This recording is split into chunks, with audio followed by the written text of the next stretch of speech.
Hello, my name is Nancy Thomas Price. I'm an assessment coordinator here at the State Department office, and I'm joined today by Nicole Hall, who's also an assessment coordinator in our department.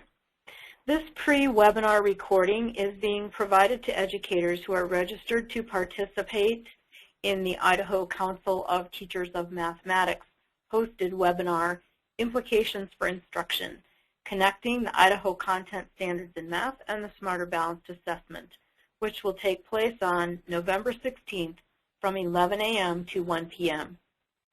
This pre-recording will provide viewers with the prerequisite knowledge on the Common Core State Standards in Math and the mathematical practices needed to begin understanding how the standards support and inform Smarter Balanced content specifications for the new assessment.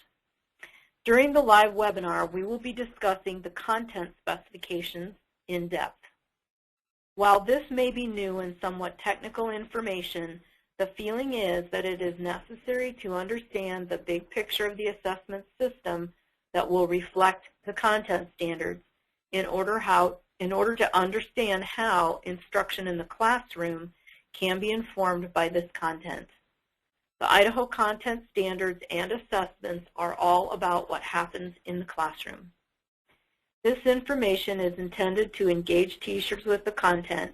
Modifications to instruction that reflect the critical areas outlined in the standards is what will prepare students for the new assessment. The Smarter Balanced Consortium emphasizes a balanced assessment system consisting of formative, interim, and summative assessment that are designed to all inform instruction. Idaho will have access to the interim item bank, and using this type of assessment every 4 to 6 weeks will be at the discretion of schools and districts. It is optional. Formative assessment is a critical component of instruction, and resources will be provided in the digital library, which will be released in beta format in 2014. In addition, the State Department of Education is currently offering many activities and supports in the area of formative and interim assessment.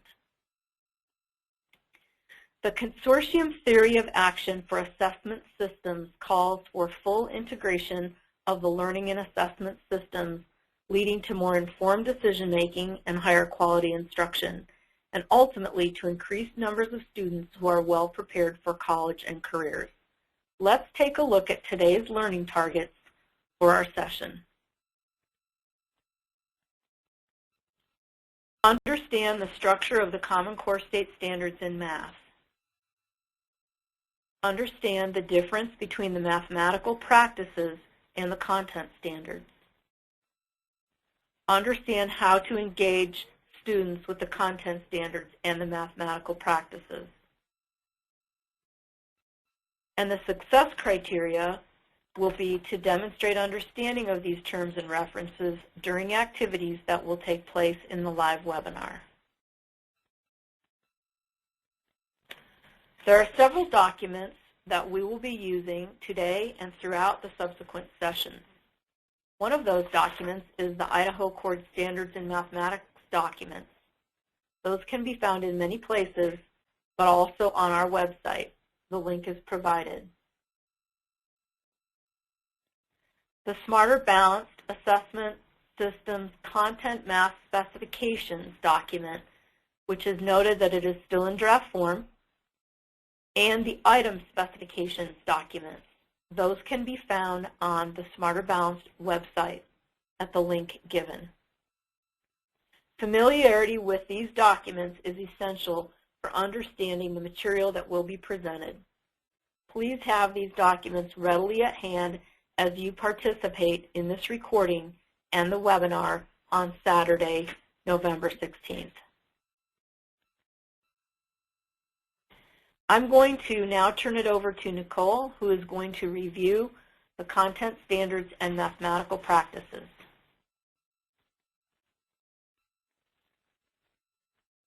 Throughout this pre-recording and the live webinar, I will also be referring to the Common Core State Standards for Math as the Idaho Core Standards, or even at times the Content Standards for Math. So if you look at the current slide, the Common Core State Standards for Math are arranged in the way you see presented. Standards define what students should understand and be able to do, and related standards are grouped together in a cluster. Above the cluster, you will see the main standard or the cluster heading that the specific standards fall under. The cluster heading conveys the larger intent of a group or cluster of standards. And above that, you will see the domain, which signifies a larger group of related standards or cluster headings. And again, all of the standards in the Common Core State Standards document are arranged in this format. On pages 6 through 8 of your Common Core State Standards document, you will find the standards for mathematical practices. And keep in mind the mathematical practices are not what the teacher is doing, but rather different levels of expertise that mathematics educators are trying to elicit from their students. This occurs at all grade levels, and again, you should seek to develop these levels of expertise in all your students, and the mathematical practices are how students are expected to engage in items or tasks. A nice way to look at the mathematical practices is through this graphic representation you see on the slide, and it shows how the practices can be grouped. This grouping is provided by William McCollum from the University of Arizona, and he is one of the writers of the Common Core State Standards for Math. Keep in mind as we briefly go over each mathematical practice that when creating classroom tasks, educators need to pay close attention to the practices just as much as the content standards, but in a different way. As educators, we need to create tasks that elicit the mathematical practices in our students. And also, the practices are not necessarily innate in our students. We need to provide them with opportunities where they are required to engage in the mathematical practices in order to get a solution. So as we go through and analyze some of the problem types in our live webinar session, keep a close eye on how the items or tasks elicit the mathematical practices in our students. Looking closely at the grouping, if you look at the gray vertical bar, you will see that there are two overarching practices that we want to encourage in our students, mathematical practices 1 and 6. And as educators, we would like students actively engaged in these two mathematical practices when working through any mathematical content.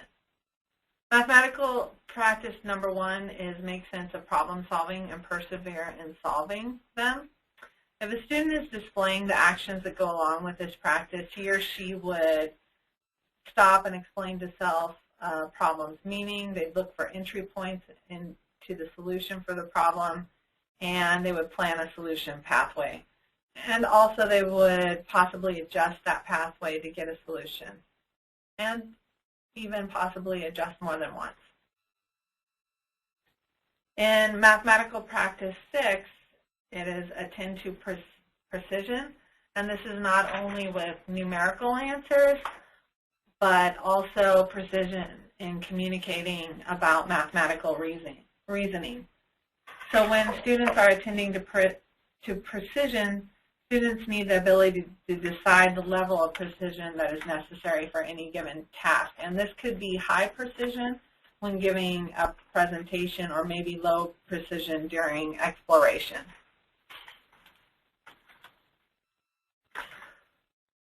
Mathematical practices 2 and 3 are grouped under the reasoning and explaining heading. Mathematical practice 2 is reason abstractly and quantitatively. And if a student is displaying the actions that go along with this practice, he or she would be monitoring and deciding when it is best to contextualize versus decontextualize, and meaning to keep the problem they're working on in context or to remove it from the context. They would be deciding on how to abstract a given problem situation, or how to pause and probe the problem to determine and confirm the symbols chosen in the abstraction. Mathematical practice number 3 is construct viable arguments and critique the reasoning of others. This is a very important practice in that the act of arguing or critiquing is seen as something negative rather than a means of discussion and proof. And if you can get your students to see arguing and critiquing as something positive, you will see your students begin creating viable arguments or critiquing others quite effectively. So when they start doing this, they will use stated assumptions, definitions, previously established results. They'll make conjectures, and they'll build a logical progression of statements to explore the truth of the conjectures. Mathematical practices 4 and 5 are grouped under the modeling and using tools heading. For mathematical practice 4, it is model with mathematics. If a student is displaying the actions that go along with the practice, he or she would apply math to everyday situations. They would pose a problem for a situation that can be solved with the available data and by using mathematical models. Mathematical practice number 5 is use appropriate tools strategically. If a student is displaying the actions that go along with this practice, he or she would make sound decisions about the helpfulness of different tools for problem solving. And they would know when to use estimation, when to use technology, or in another other technical sources such as digital content on websites, dependent on the problem. The final grouping is mathematical practice 7 and 8, and they're grouped under the scene structure and generalizing. Mathematical practice 7 is look for and make use of structure. And if a student is displaying the actions that go along with this practice, he or she would be looking closely to discern pattern or structure in the problem that they're solving.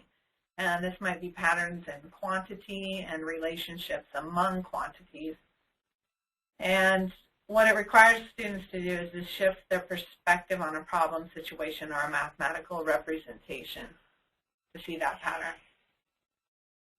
Mathematical practice number 8 is look for and express regularity in repeated reasoning. What you would be eliciting in your students is the ability to search for regularity or trends in multiple representations and to look for both general methods or solution strategies and shortcuts. They would start monitoring the reasoning process while attending to detail and monitoring and evaluating reasonableness of intermediate and final results.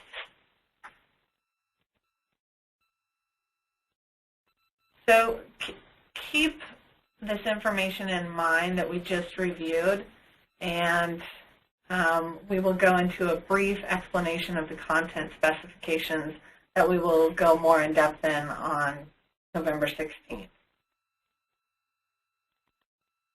And I'm going to hand it back over to Nancy to finish up.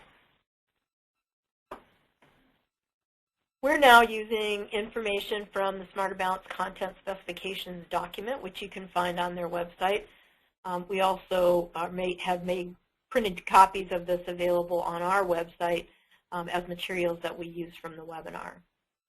We can begin to see how the standards are the focal point of the assessment development process. The Smarter Balance Content Specifications were developed originally for item developers to aid in the creation of items for the Smarter Balance assessment.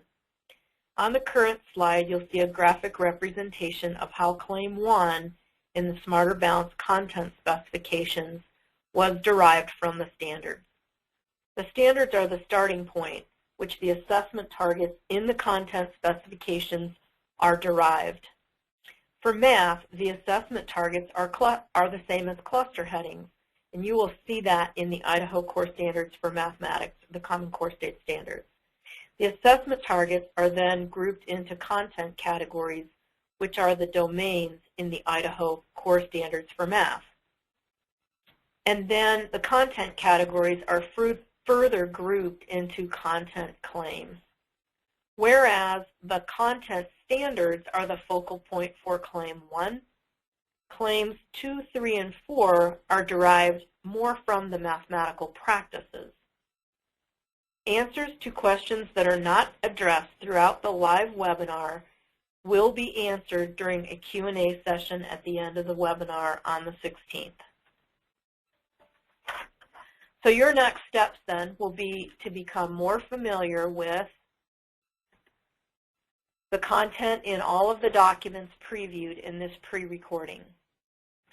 This is the extent to which we'll be going into the Smarter Balance content specifications at this time. Please look through those documents and jot down any questions you may have.